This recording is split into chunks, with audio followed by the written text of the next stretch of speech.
Hey guys, நீங்கள் தமிழில் பார்த்த மாதிரி ஏரியா 51க்குள்ளே என்ன இருக்குன்றத இந்த வீடியோவில் நம்ம பார்ப்போம். ஸோ வீடியோக்குள்ளே போகிறதுக்கு முன்னாடி நம்ம சேனலுக்கு யாராவது புதுசாக வந்தீங்கன்னா மறக்காமல் சப்ஸ்கிரைப் பண்ணி பெல் ஐகான் தெரிவிச்சுக்கோங்க. அப்போ தான் நான் போடக்கூடிய வீடியோஸ் அடுத்தடுத்து உங்கள் நோட்டிஃபிகேஷனில் வந்துக்கிட்டே இருக்கும். ஸோ நம்ம அமெரிக்காவில் இருக்க ஏரியா 51க்குள்ளே என்ன இருக்குது அதை பற்றி ஒருத்தவர் தெளிவாக வெளியே வந்து சொல்லியிருக்காரு தைரியமாக. ஸோ அதை பற்றியும் நம்ம இந்த வீடியோவில் பார்ப்போம். ஸோ ஃபஸ்ட்டு வந்து அமெரிக்கானாலே நம்மளுக்கு என்ன ஞாபகம் வரும்? அமெரிக்கானாலே பெரிய பெரிய பில்டிங்ஸ், நிறையா மூவிஸ், இதெல்லாம் ஒரு பக்கம் இருந்தாலும் அமெரிக்காவோட ஒரு டார்க் சைடு இருக்குது. ஏரியா 51 எப்படி இருக்குன்னா, ஒரு காலியான ஒரு கிரவுண்ட். பல ஆயிரம் ஏக்கருக்கு வந்து ஒரு பொட்டல் காடு இருந்துச்சுன்னா எப்படி இருக்குமோ அதுதான் ஏரியா 51. அங்கே வந்து என்ன பண்ணிகிட்ருக்காங்கன்னா, ஏலியன்ஸை வச்சு ரிசர்ச் பண்ணிகிட்ருக்காங்க. இதை பற்றி தெரிஞ்ச ஒருத்தவர் தான் பாப் லேசார். அவர் வந்து அங்கே தான் ஒர்க் பண்ணிகிட்டு இருந்திருக்காரு.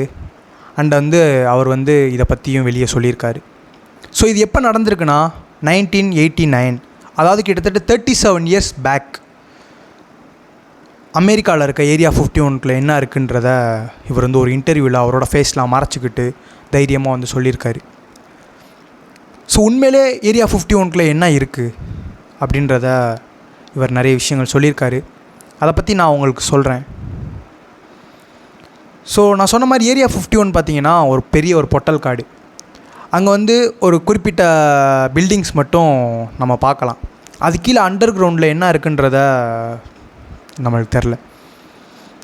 இவர் அங்கே வந்து ஒர்க் பண்ணியிருப்பார் அப்படின்னு சொன்னல, இவருக்குமே அங்கே என்ன இருக்குன்றதே தெரியாதான். பிகாஸ் அங்கே ஒர்க் பண்ணக்கூடிய ஒவ்வொரு பர்சனும் அவங்க ஒர்க் பண்ண இடத்த விட்டு வெளியே போகிறது கூட அலௌட் கிடையாதான். அது எப்படி இருக்குன்னா, அவங்க வந்து நம்ம நினச்ச மாதிரி கார்லேயோ பைக்லேயோ வந்து ஏரியா 51க்குள்ளே போயிட முடியாது. ஏன்னா பல ஆயிரம் ஏக்கர்ன்றது காடு, மலை, பள்ளம், இந்த மாதிரி நிறைய விஷயங்கள் இருக்கனால ஒரு ப்ரைவேட் ஜெட்டில் யாருக்கும் தெரியாமல் வந்துட்டு போகிற மாதிரி தான் அந்த ஏரியா 51ன்றது இருந்திருக்கு. ஸோ இவரோட டீம் மெம்பர்ஸும் லாஸ் வேகஸில் இருக்க ஒரு ஃப்ளைட்டில், ஒரு ஏர்போர்ட்டில், ஒரு ப்ரைவேட் ஜெட்டில் ஏறி இங்கே வருவாங்களாம். ஸோ இங்கே வந்துட்டு அவங்களோட ஒர்க் முடிச்சுட்டு அதே ப்ரைவேட் ஜெட்டில் ஏறி அவங்களோட வீட்டுக்கு போவாங்களாம்.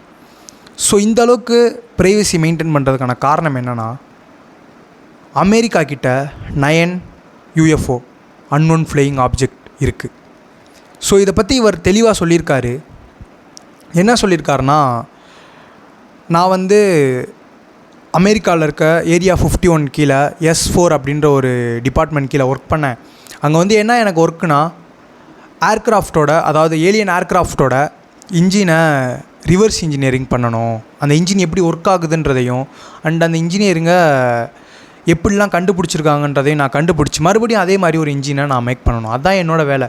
பட் இது மட்டும் இல்லாமல் அங்கே நடக்கக்கூடிய நிறைய விஷயங்கள் எனக்கு தெரிஞ்சனால அந்த பர்டிகுலர் விஷயத்தோட சீஃப், அதாவது அந்த கவர்மெண்ட், அந்த அமெரிக்கன், அந்த ஏரியா 51ஓட சீஃப் வந்து என்னை கொல்றதுக்கு முடிவு பண்ணிட்டாங்க. ஏன்னா இவனால் இந்த விஷயங்கள் வெளியே போயிடும்.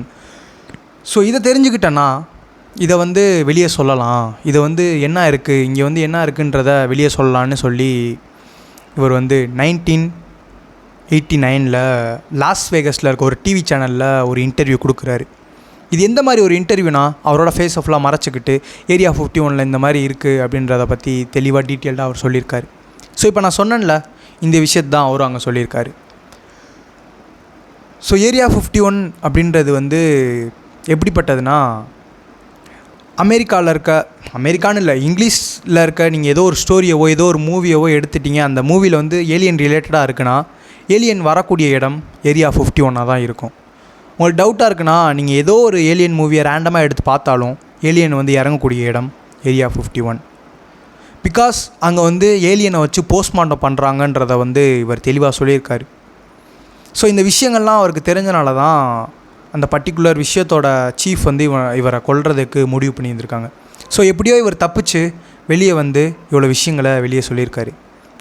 ஏரியா 51 இது மட்டும்தான் இருக்கான்னு கேட்டிங்கன்னா கிடையாது. ஸோ ஏரியா 51 வந்து இவ்வளோ வருஷங்கள் இங்கே இருந்தாலும், இவ்வளோ வருஷமாக இங்கே வந்து இந்த சீக்ரெட்டான ஒரு இது நடந்துகிட்டு இருந்தாலும், இது வந்து அமெரிக்காவில் இருக்க 95% ஆஃப் த பீப்புள்ஸ்க்கு வந்து தெரியாது.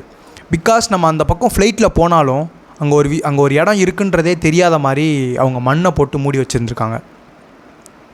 எப்படின்னா, ஸோ இந்த விஷயங்கள்லாம் அண்டர் கிரவுண்டில் நடக்கிற மாதிரி, மேலே வந்து மண் மட்டும்தான் இருக்கிற மாதிரி, அங்கே வந்து எந்த ஒரு பில்டிங்குமே தெரியாத மாதிரி அந்த கவர்மெண்ட் வந்து பர்ஃபெக்டாக இந்த விஷயங்களை செஞ்சுட்டு இருந்திருக்காங்க. ஸோ இந்தளவுக்கு ப்ரைவசி மெயின்டைன் பண்ணதுக்கான காரணம் என்னென்னா அங்கே இருக்க ஏலியன்ஸ். ஸோ இதை வந்து அமெரிக்காவில் இருக்க 50% ஆஃப் த பீப்புள்ஸ் வந்து நம்ப மாட்டுறாங்க, அண்ட் 50% ஆஃப் த பீப்புள் இதை நம்புகிறாங்க. பிகாஸ் அமெரிக்காவே ஒத்துக்குச்சு. இந்த ப்ராட்காஸ்ட் சேனல், அதாவது அவர் வந்து எப்போ இன்டர்வியூ கொடுக்குறாருனா 1989. பட் ஆனால் அமெரிக்கா ஒத்துக்கிட்டது 2013. ஆமாம், நாங்கள் வந்து இங்கே வந்து ஏரியா 51 ஒரு இடத்துல ரிசர்ச் பண்ணிகிட்ருக்கோம். ஆனால் அவங்க ஏலியன்றதை எந்த ஒரு இடத்துலையுமே சொல்ல கிடையாது. இந்த ஏலியன்ற வார்த்தை வந்து எப்போ பீக் ஆச்சுன்னா நம்ம அமெரிக்காவோட முன்னாள் பிரதமர் பாரக் ஒபாமா.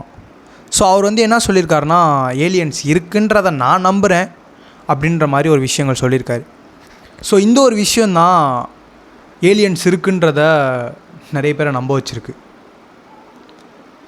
ஸோ ஏரியா 51க்குள்ளே இன்னும் உள்ளே என்ன இருக்குன்றது நம்மளுக்கு தெளிவாக தெரியல.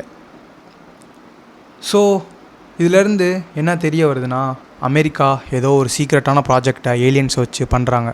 அண்ட் இன்னும் ஒரு சிலர் என்ன சொல்கிறாங்கன்னா, அவங்க வந்து ஏலியன்ஸ் கூட கம்யூனிகேட் பண்ணுறாங்க, ஏலியன்ஸை வந்து இந்த உலகத்துக்கு மறுபடியும் கொண்டு வர போகிறாங்களாம் அப்படின்ற மாதிரி நிறைய பேர் சொல்லிகிட்ருக்காங்க. ஸோ இதெல்லாம் ஒரு கான்ஸ்பிரசி தியரியாக இருந்தாலும் நம்ம பாப் லேசார் சொன்னது எந்தளவுக்கு உண்மைன்றது நம்மளுக்கு தெரில.